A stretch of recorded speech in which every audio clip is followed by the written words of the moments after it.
everybody? Welcome back to Daft on Draft, and we are going to build a tight end today out of the prospects that Cory and I have watched. But first, I have to ask Cory because I think I forgot to ask him on the last episode that I brought us in on.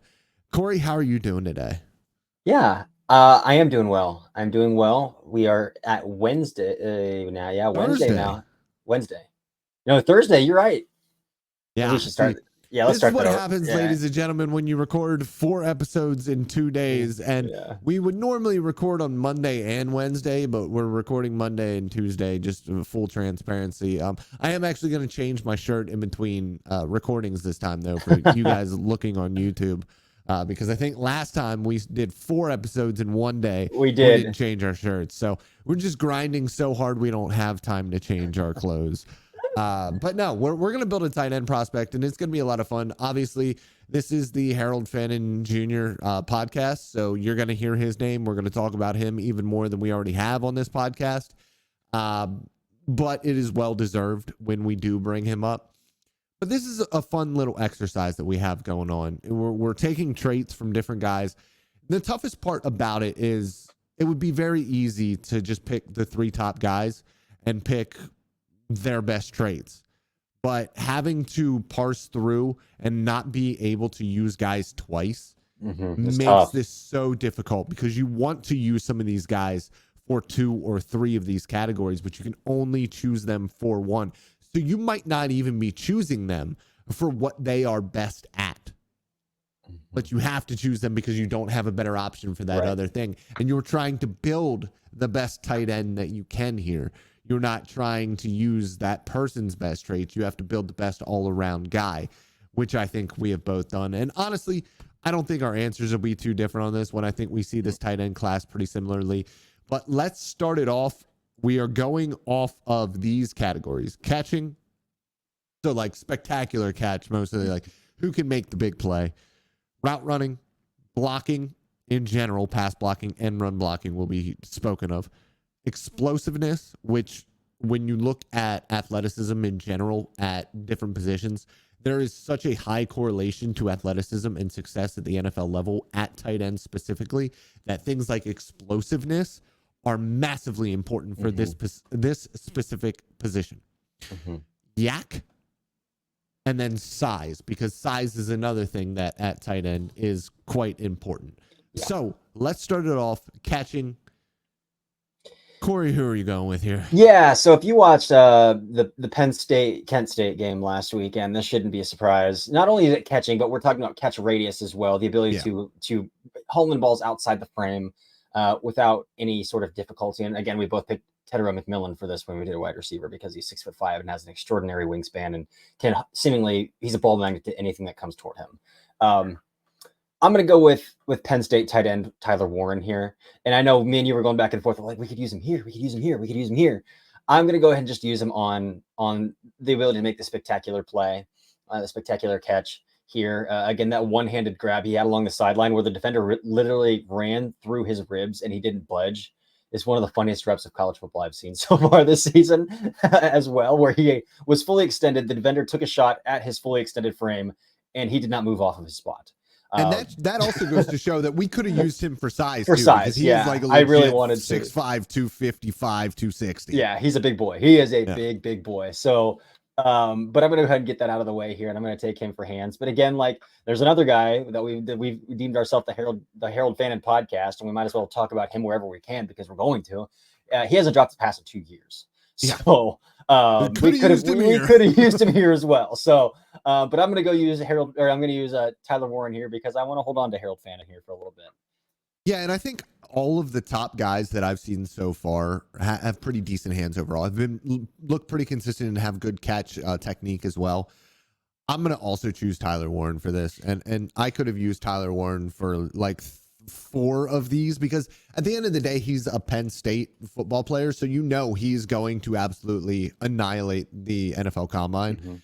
When you watched Mike Gesicki play, you were like, that's a very good receiving tight end, but you didn't think that's an elite athlete that we're watching move right now. Cause he's a goofy, Mike Gesicki moved like a goofy, and he went out and he absolutely destroyed the combine. It's what Penn State players do, and it's what we're going to see from Tyler Warren as well. So you could have used him for explosiveness. And that's the fun part about this. Like, he's somebody who on mock draft simulators is, in the hundreds for some of them. And for a guy with that athleticism, being a former quarterback, somebody who I think is also a very good route runner as well, somebody who just knows how to get open, especially over the middle of the field. He was the top tight end target for them last year, and the tight end that went into the NFL draft got drafted in the 4th round. Yeah. And so that's kind of what you're going to get with Tyler Warren. And he is great aesthetic too. Wears number 44. The only thing we really need is one of those like halo collars or a straight up cowboy collar to just complete the aesthetic. Or like the taped wrist and taped fingers. Yeah.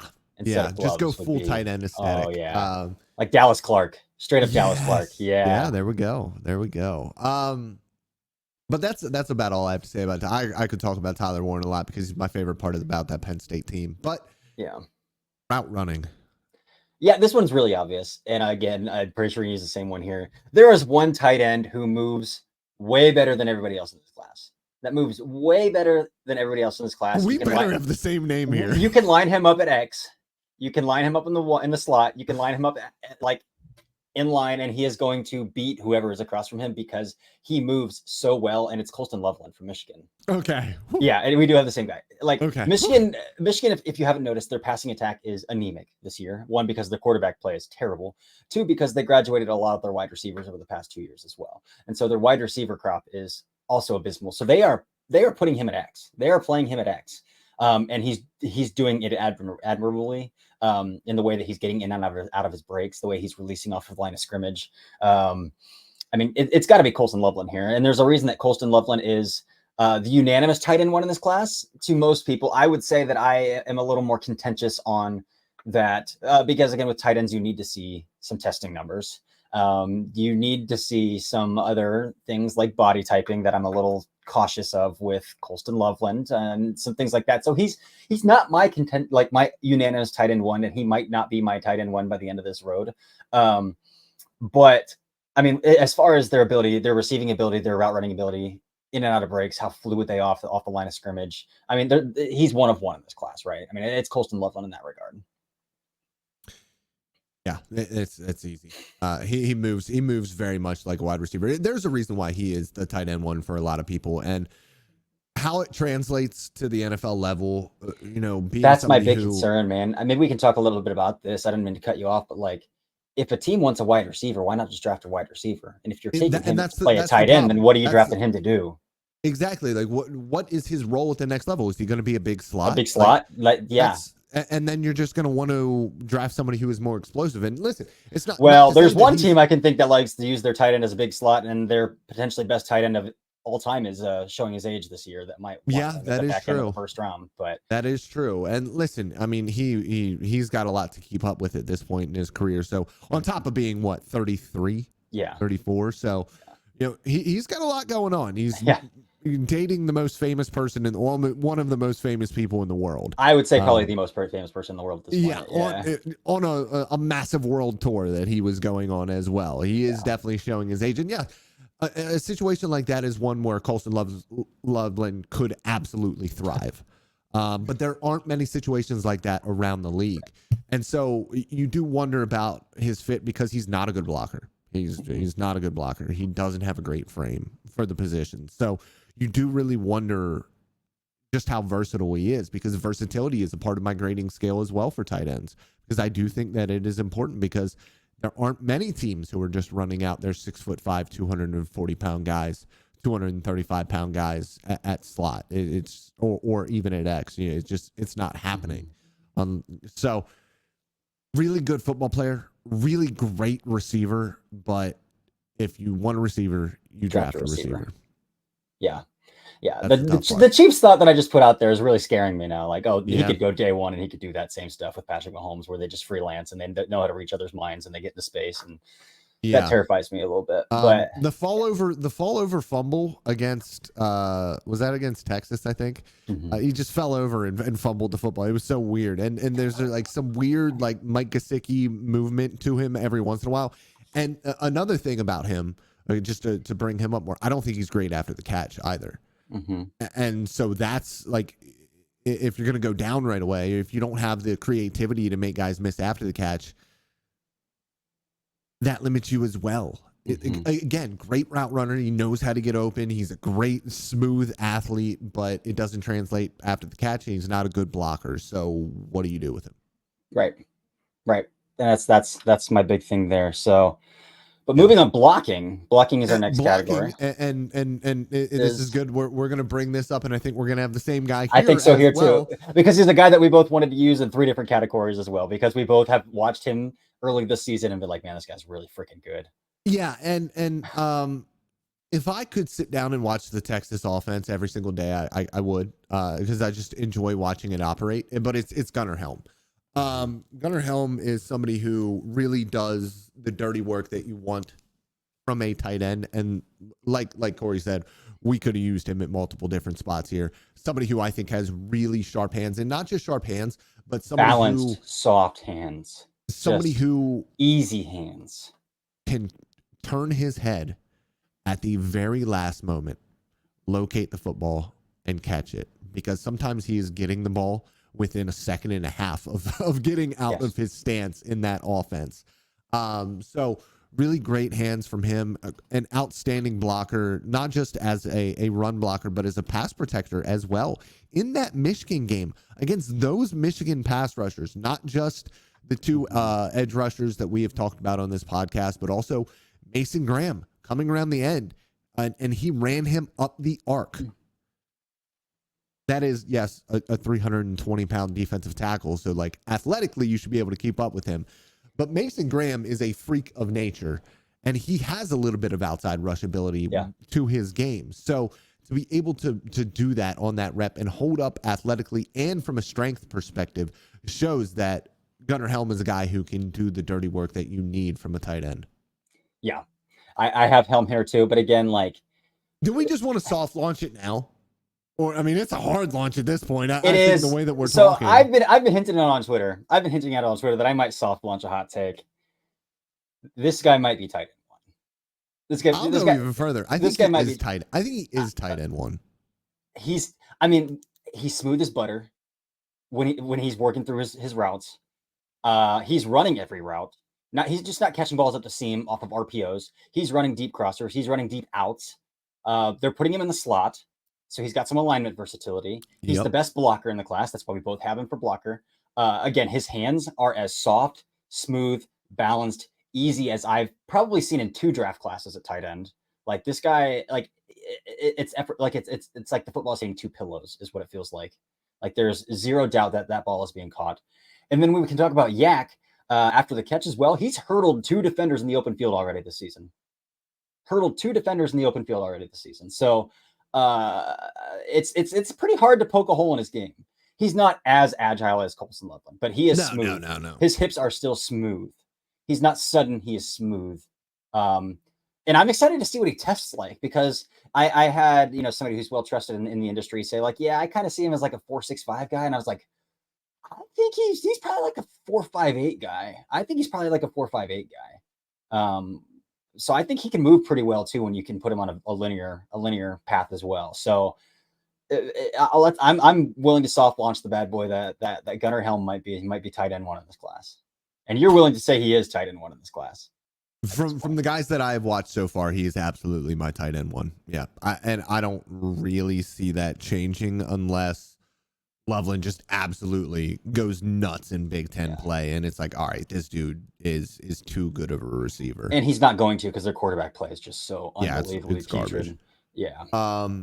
Explosiveness. Now I think we're gonna have a different name here finally. Yeah. Yes, we are. So again, usually Dalton and I set the ground rules that we can't just like pull some random name out of the hat that we filtered their advanced metrics and be like, oh, this guy's clearly the best. I'm doing that a little bit, but I want to caveat it that I have receipts on Twitter that I did watch this guy over the summer. I wrote an article on him for Draft on SI, NFL Draft on Sports Illustrated. So like I have covered this guy this summer because I was like, this guy's really good, even in limited role. And it's Wyoming's John Michael Gillenborg, who is almost the second coming of Mike Gesicki out of Penn State, the year that Mike Gesicki was drafted in the second round by the Dolphins. He is 6'5", 240 pounds. So again, he is a slender dude, a very slender build. But the way this dude It's moves, so funny how we can sit here and say 240 is a little small. I know. I say that as a 5'10", 180 pound dude. Yeah. But he is an explosive athlete. He will attack the vertical plane like none other. This past weekend was his first healthy game, and he even had a slide, a little slide out to the flat where he caught it and ran for 40 yards down the sideline, and he almost broke an ankle from a defensive back coming in backside pursuit. Like, he is an explosive athlete. Again, he's not a blocker. He's not your inline Y. He is a big slot. He is a guy that you're gonna use as an H back. He is the kind of guy that you're gonna move around. But he's got day two tools. The tight ends don't have to block in the NFL. And that's the beauty about the tight end position, is like, we can watch these guys and we can evaluate them based on like 5 different traits. But an NFL team could say, yeah, but if he has that one trait, he's going to be really good for us. Mm-hmm. Like, I think Sam Laporta with the Detroit Lions is the perfect example of this. Sam Laporta, I did not think was a great blocker. He isn't a great blocker. There's a reason they have Brock Wright on the field a lot as well with him. Sam Laporta, I don't think is the most explosive athlete, but he is a smooth athlete, and he catches everything, and he has alignment versatility. The Lions said, we can take that in the top 40 and we can plug him in as a rookie, and he'll have the best rookie season of a tight end ever. And he did, even though he's not the most well-rounded tight end. So I think that's the beauty about the tight end position too, is that if you can clear one role and dominate that one role, you will be drafted high and you will have that role at the NFL your entire career. And I mean, Mike Gesicki hasn't lived up to the hype of a second round pick, but he keeps getting contracts because he's really good at that one thing, and it's exploiting vertically. It's exploiting the seam. It's being 6'6" and being able to attack in the air. Like, yeah, let's talk about somebody's hands. Oh my God. Yeah, exactly. So he's really explosive, and I think he has day two traits because of that. But he's what I'm using here for explosiveness. And if you haven't watched him yet, you'll have to sift through a lot of tape, because Wyoming, again, is anemic at throwing the football, has been for the past 2 years. But when you can see his reps where he's attacking vertically, where he's stemming defensive backs and then opening their hips up and then cutting back inside, he's doing some wacky stuff for his size. And so John Michael Gillenborg is the guy I'm going with here. Yeah, I'm going to go with a downfield threat, somebody who gets the ball along the sideline quite a bit at the tight end position. I'm going with SMU's RJ Maryland. Somebody who, when I watched him, was less thrilled about what I saw as a prospect than what I expected going into it. But he tracks the ball incredibly well going downfield, and he has an extra gear that he shows against members of the secondary, especially like when we talk about being able to separate vertically. You don't have to be a 4-3 guy to separate vertically. You can be a 4-5 guy. You can be a 4-6 guy. If you're a tight end, you can be a 4-7 guy. If you are able to add that extra gear at the very end and separate late. And that is something that RJ Maryland does very well. It's something that, I think somebody like, again, I'll just take it because I'm a Cowboys fan and I covered the team, and somebody like Michael Gallup, who wasn't the fastest guy in the world, but was a great downfield receiver because he was able to separate late. With Maryland, fantastic ball tracking as well down the field, uses the sideline well, or has good sideline awareness when he is up in the air as well. So somebody who you can use in that downfield role, even though I think that he is a little bit of a miss in other aspects of playing tight end, you can definitely use him as a bit of a mismatch weapon on the outside. I love it. Again, just out of pure honesty, Maryland is a guy that I still need to dive a little bit into. I've seen like the broadcast dopamine hits on Twitter, like the quick dopamine hits, but definitely need to dive in there as well. Takes us to our next category, which is YAC. And again, there's only one name. And it's the name we've said for probably 5 different podcast episodes so far. And it's Bowling Green's Harold Fannin Jr. I'll let you break him down, but I want to talk about some of these YAC numbers specifically because they're outrageous. It's outrageous. The Texas A&M game, making the safety miss multiple times on the same play, Yes. and then outrunning him and everybody that was chasing him for that touchdown was insane. And he had a tunnel screen called back earlier. The tunnel screen that was called back might have been even more impressive because that showed his vision. Yes. I mean, we're talking about like the Debo version of tight end. Yeah. And that's kind of like if you're looking at him and saying, if I can find a role for him, this is a guy who could legitimately get like 80 to 100 targets a year at the NFL level and be kind of that move tight end. He can play the H. He is not a bad blocker for his size specifically. Yeah. This is a dude who can play. Yes. And his ability post catch is a massive, massive chess piece for an offense. He's ridiculous. We could have used him for blocking. We could have used him for hands. Hasn't dropped a pass in 2 years, as we've mentioned. We could use him for explosiveness. His linear explosiveness, even though he is a little stiff, it takes him a little while to get in and out of cuts. Evident on that long run. It takes him 2 or 3 steps to get shifted and get moving. But we could have used him all over the place, and that just speaks to the quality of a prospect that he is, even coming from Bowling Green. And again, I have to ask, how did nobody talk about this guy all summer? Like, how did nobody talk about this guy all summer?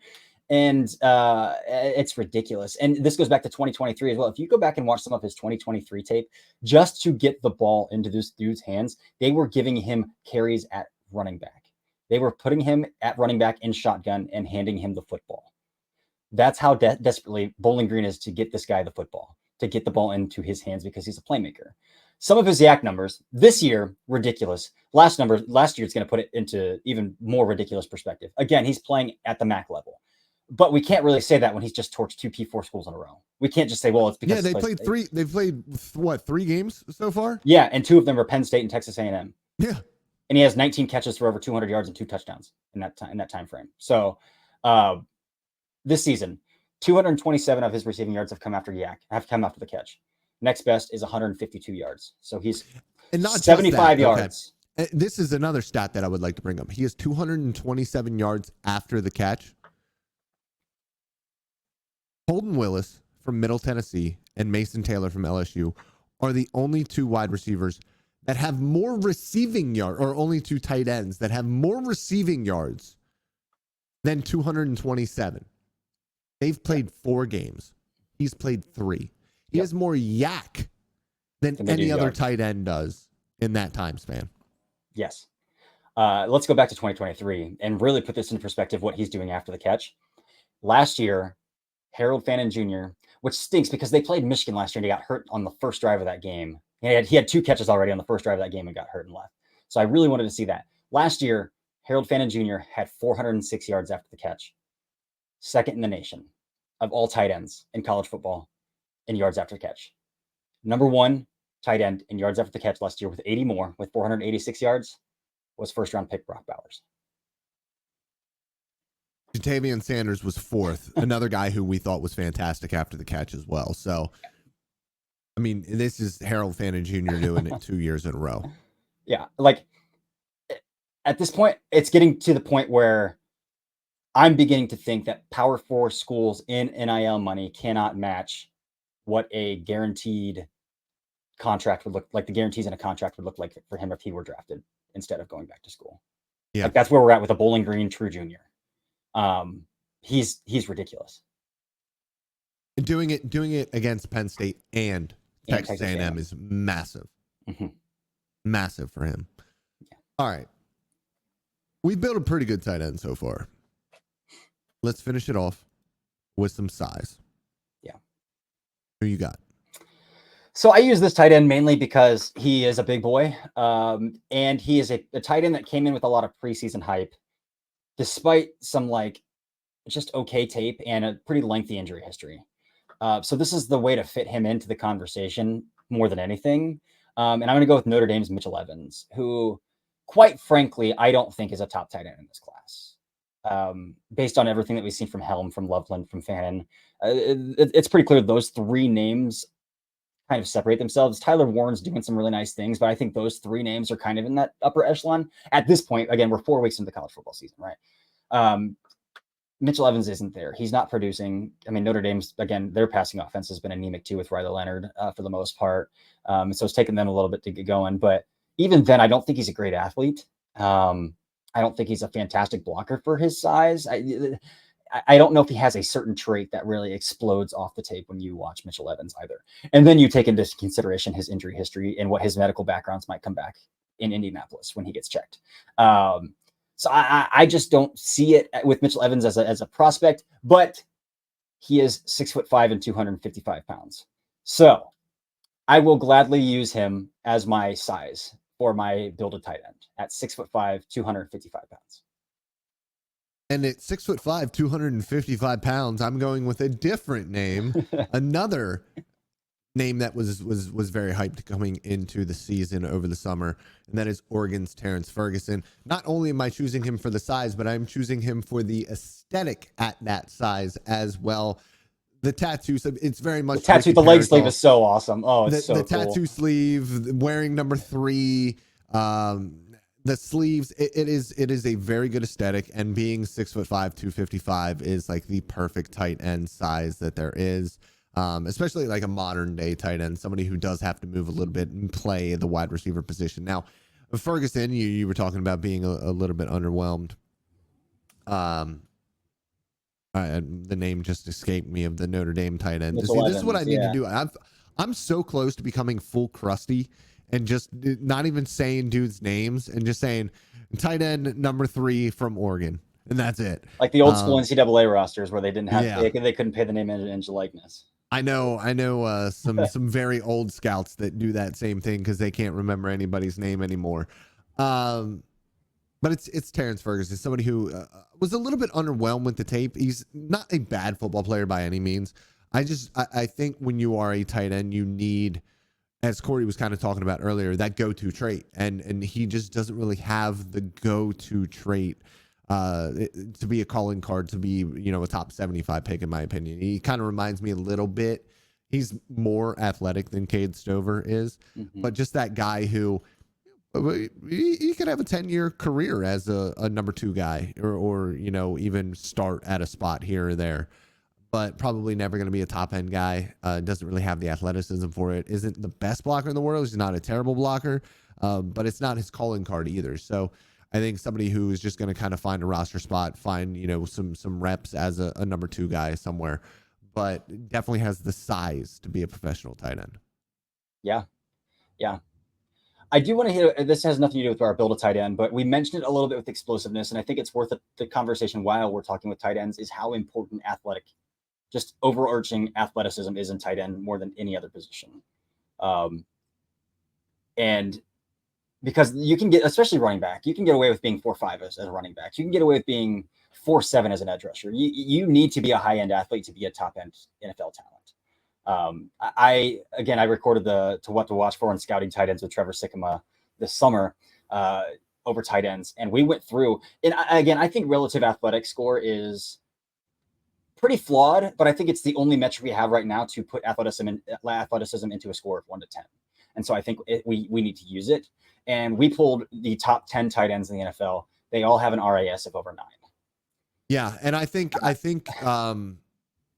Kent has actually gone through and looked at the average RAS of NFL draft hits at each position, and the correlation at tight end is far greater than any other position. Yeah. So when we're talking about skills like route running, which indicates hip fluidity, the 3-cone, that's whatever. 3-cone, that's shuttle, short yeah. When we're talking about explosiveness, that's the 40, that's the vertical jump, that's the 10-yard split, that's the broad jump. Those are really important for tight ends, where some other positions you can say, well, the tape is the tape, and even though they didn't test well in Indy, the tape is still really good, and I'm gonna pound the table for that. Tight ends, it really makes you think. Even if the tape is good, you're gonna be going against some 6'1", 240-pound linebackers. You're still more athletic than you. Yep. At the NFL level every single week. And so that's where you really got to think about it from a tight end's perspective, is if they don't test well, that's pretty significant. So I think that's worth bringing up when we talk about these tight ends as well. again, we really love those top three names. We really love those top three names. Tyler Warren's right there on the brink of where we're talking about. And so it's a fun class when we're talking about those guys. I think it's underwhelming in my perspective when we're talking about the names that we came into the class with, like Oscar Delp from Georgia. He's the next big guy at Georgia. Hasn't done anything, you know? So like Mitchell Evans, again, no production. So we're talking about a lot of guys where we thought this tight end class like had some beef. It might be really heavy at the top, and then we're going to be searching. We might be doing some soul searching after those first few names in this class. Yeah, that's what I've got on this tight end class. Do you have anything else to add? No. Tyler Warren, Colson Loveland, Gunnar Helm. For me, RJ Maryland, and for you, explosiveness was the Wyoming kid. Yes, John Michael Zillenborg. Harold Fannin Jr. at yards after the catch, obviously. And then we had Terrence Ferguson and Mitchell Evans at tight end for size. So I think we built we built an all-pro. We built an all-pro at each one of these positions. We built a Gronk.